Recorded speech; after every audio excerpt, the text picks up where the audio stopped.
Hello guys, I'm ElfNet Gaming, and today is September 28th, 2017, and if you're a radio nut or in the communications field like I am, today is kind of a notable day. Today is the day that the new Part 95 rules take effect. Blech. Getting a little tongue-tied there. That's the PRS service, the FRS, GMRS, MURS radio, CB radio, those types of things. Back in May, they did a reform where they rewrote some of the rules to move channels around, to change power levels, to remove restrictions, to add this, that, and the other, and to allow for certain things. And today is the day those go into effect. There's also the licensing thing, which I'll also try to find. I'm not sure where that is. So I have a article from a CQ website, CQ Newsroom Blogspot website here that I will show right there. New personal radio Part 95 rules take effect tomorrow. Now this was written on the on the 27th, I guess, and today's the 28th, so they take effect today on the 28th. The FCC's rewrite of its rules for the Part 95 personal radio service takes effect tomorrow, September 20th, 2017, which of course is today. Major changes include removing of the 155-mile distance limit on CB contacts, which, this person makes note to say, which had never really been observed any time the band was open in the past 50 years, which is kind of true. Basically, in the past, 155 miles was your limit for contacting people on the Citizens band. The 11-meter, 40-channel, what you call it, quote-unquote, trucker radio. So they removed that. They're allowing you to DX. However, there were no power changes or anything like that. You still got to stay at 4 or 5 watt, whatever, that low power, whatever it is.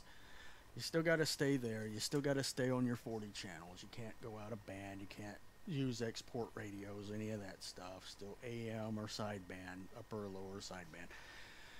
So that's, and they also have, they said something about using Bluetooth type hands-free devices with the CB radio, the benefits of it. So I guess they're allowing that, which is probably good for truck drivers anyway. It keeps their hands on the wheel, and they can still talk if they want a hands-free device with it. So they've done that. I'm not concerned with the CB radio stuff. I mean, I have a base station and things like that, but that's not the purpose of the video. We're gonna keep reading here. So, addition of the new family radio service channels, FRS, is shared with GMRS, GMRS.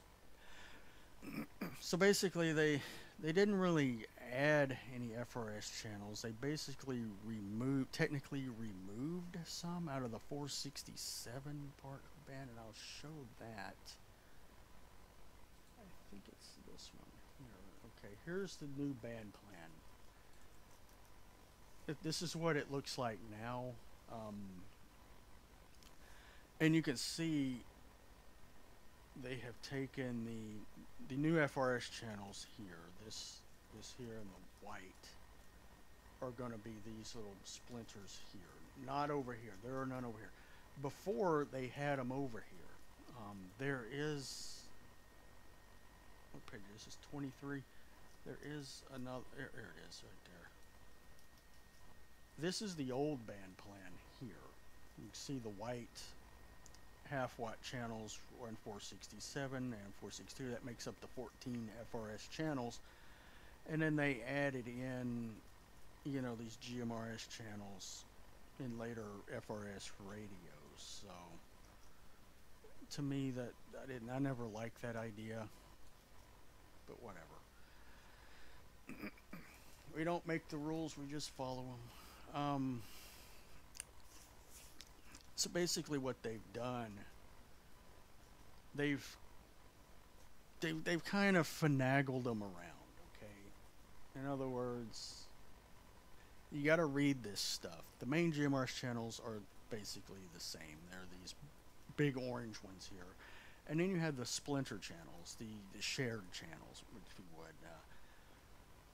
which are the 12.5 kilohertz at 467 megahertz powers at half a watt. That's these splinters here. That's GMRS now, which used to be, if you remember the old band plan, these were the FRS. They're no longer FRS. 462 megahertz power at 2 watts for FRS are over here, and half watt here for FRS and GMRS, and 5 watt GMRS channels. So in other words, on these orange splinters at 462 orange little splinters here, GMRS has now been cut back to 5 watts. It was 50 on these channels, these frequencies. Back to 5, which is fine. I always thought that 50 was a little steep, being for a splinter channel in between these repeater channels here. And 2 watts on FRS. Now, basically what that means is, if you still have one of those little Walmart bought little radios that does 22 channels, you can legally use them now with no license, because they're all half a watt radios, half watt or 1 watt up in the higher channels basically. So they can still be used. You don't have to get a license for those. They're licensed by rule now. So I'll go back to this and I'll move this over again. Get in there. So that'll just cover the power restrictions and channels there. You could go back. I'm going to link all these documents below. You can go look at them all. Excuse me. Allowing GMRS licensees to send text messages in addition to voice transmissions. So that means that we can send text messages. It doesn't specify a specific mode. And what I've read in the past, I think you're only allowed 2 seconds of data on, per transmission. It doesn't specify a mode. Of course, it probably would tell you and say one of these documents here that I had pulled up.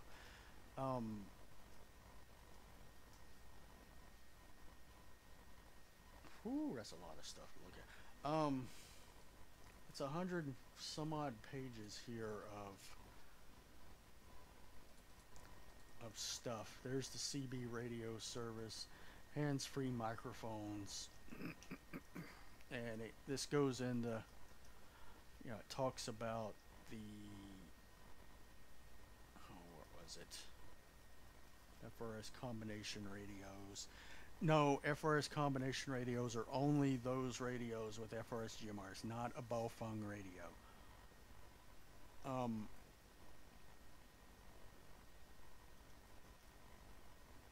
The majority of the commenters agree with the proposal contained here that we should no longer authorize FRS equipment that has the capability to transmission frequencies and licensed services regulated under parts 80, 87, 90, and 97. So no Baofeng radios on FRS. Those are not combination radios.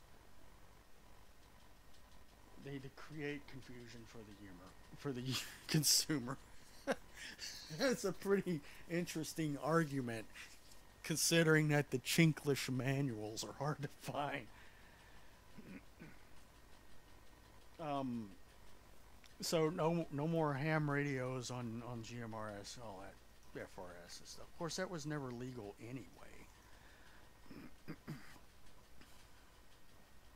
there was somewhere that it's talked about there's more combination. FRS, it was talking about the data.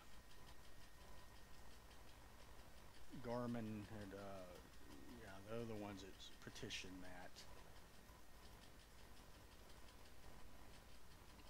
Allow GPS and limited data applications. So basically, the data query and reply would be for GPS location stuff across the radio. This does not mean DMR emissions, no DMR. It sucks because I have some spare repeaters I was wanting to put online or DMR, but I can't.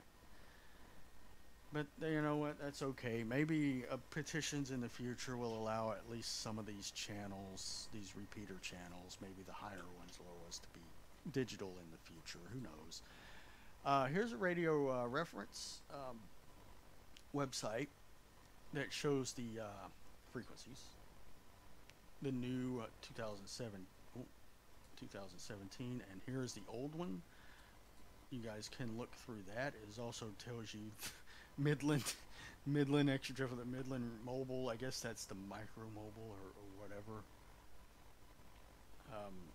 And then of course there's links here for MURS and all the others. So there's that.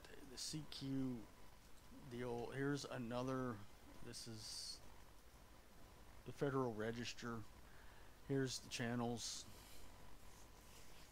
right there. And this tells you emissions type. Each transmitter that can transmit following, here's the emissions codes here. You can look those up. Bandwidth for FRS here.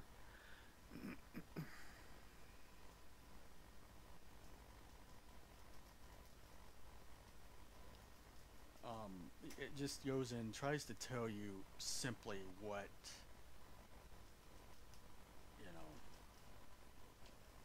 what's allowed. Antenna type.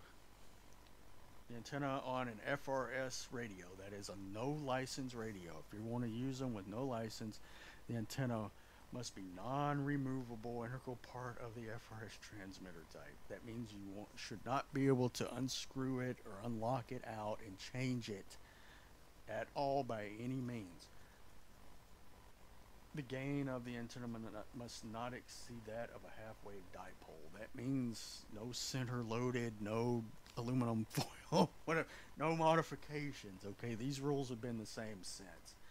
So it's basically unity gain antenna, non-removable. Okay, here's the digital data transmissions. FRS transmitter types having the capability to transmit digital must be designed to meet the following requirements. FRS must transmit digital data containing location information, requesting location of one or more FRS GMRS units, or containing a brief text message to another specific unit, or GMRS unit to unit. So that's telling me that no simulcasting, I guess, simulcasting would not be allowed. You couldn't send messages to every unit. I don't see very many people following these rules. I just don't. Digital data transmissions must be initiated by a manual action or a command of the operator, except that FRS units may be designed to interrogate requests from other FRS. So this transmissions must be sent manually. You cannot automate a system to put out transmissions. Well, it's got to be done with a command or whichever, pressing a button basically. FRS units are designed to automatically respond. In other words, if someone manually interrogates your radio for GPS location, your radio can automatically respond. You don't have to press a button to authenticate it. Digital data transmission must not exceed 1 second. Okay, it's 1 second. Here it is. 1 second in duration. Data transmissions must not be sent more frequently than one digital data transmission within a 30-second period, except that on automatically response. So you can only send a 1 second transmission every 30 seconds unless your radio has been interrogated within that time frame. Packet mode. FRS transmission must not be capable of transmitting data that is in a store and forward packet operation mode. So No packets. No packets. For all you guys that want to be hams out there, no packets on the FRS.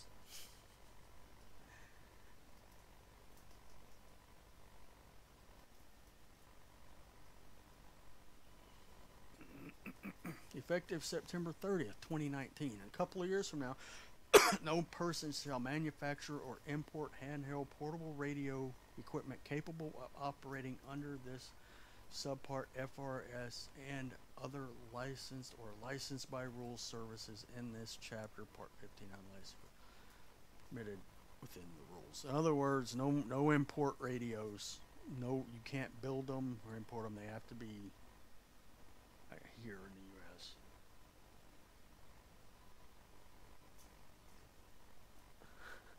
So it looks like they're trying to cut off Baofungs here. Effective in 2019, no person shall sell or offer for sale handheld portable radio equipment operating under the subpart FRS and any life spirals. So they put the rules. There are the rules.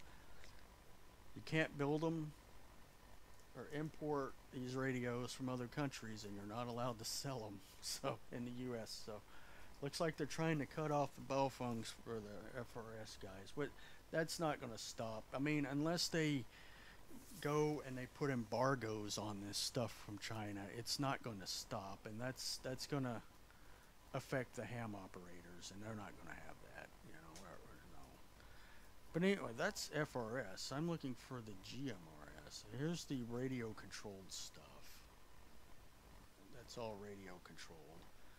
The CB radio service. It tells you there. But yeah, I'm gonna link all this below, and you guys can read up on it yourselves, and get whatever you can get out of it. I'm gonna stop the video because I believe I've gone on long enough. Oh, here's GMRS. So we know what GMRS, eligibility, yeah. Oh, the license. The license is, as of today, new licenses from this day forth, I believe they say was $65. I really don't know. My license is still valid. I'm gonna get it renewed for 10 years here in a year or two. But the licenses are now for 10 years. It probably says that here somewhere.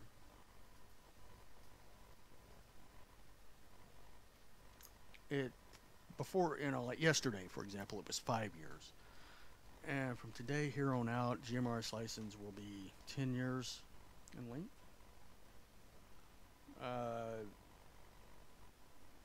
Yeah, the FCC, the inspection, permissible users, family members, messages, antenna height.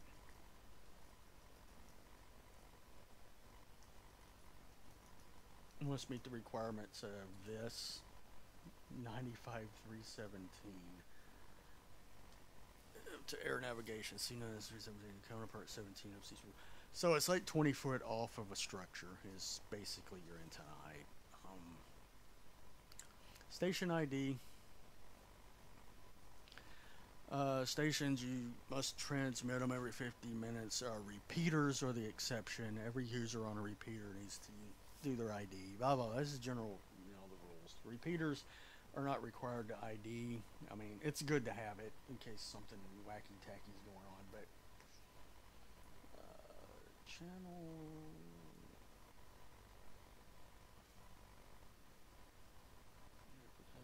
power limits 50 watts. Yeah. I'm not finding.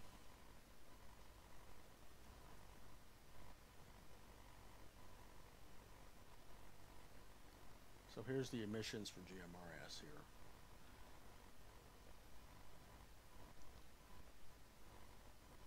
Additional requirements.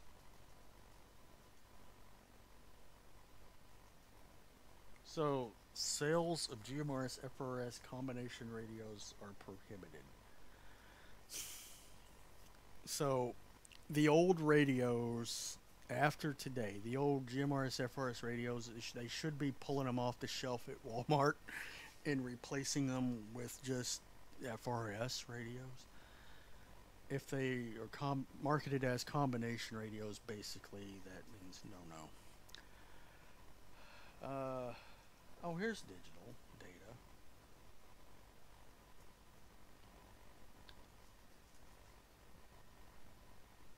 So the data transmission for GMRS is about the same. It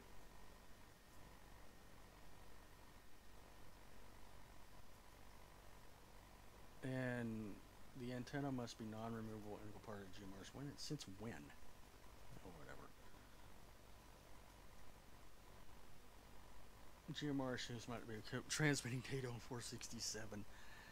GMRS is, I think, this is where it gets confusing, because GMRS, you're allowed to have a removable antenna, but they must be talking about the newer radios that do the digital built from the factory that have the FRS channels in. If I have a base station that's hooked to a computer that can query a group of radios for GPS information or send text or whatever, then that shouldn't be a problem. But I'm not seeing. Maybe it was up here with the antenna requirements. But GMRS, you're allowed a base station 50 watts, all this stuff. But we all know this. So I'm letting the video go too long. I need to get back on topic here. So yeah, the rules have changed. You can go through, read the rules. It tells you right there what you can and can't do. Of course, the government being the government with its bureaucratic red tape and bullshit, excuse my language, they try to word it easy, so, quote unquote, so everyone can understand. But you just saw right there that it said GMRS have a non-removable antenna. Now that can confuse a lot of people. GMRS has to conform to the antenna requirements in that other subpart 317, I think is what it was.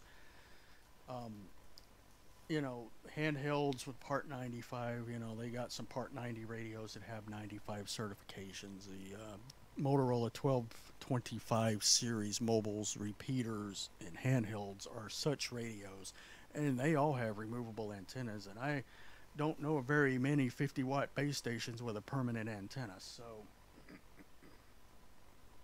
there's that. Anyway, I'm gonna let you guys go with this. I'm gonna link all these documents below. You can read up whatever, figure out what it means. The numbers, Mason, what do they mean? And I will see you guys in the next video.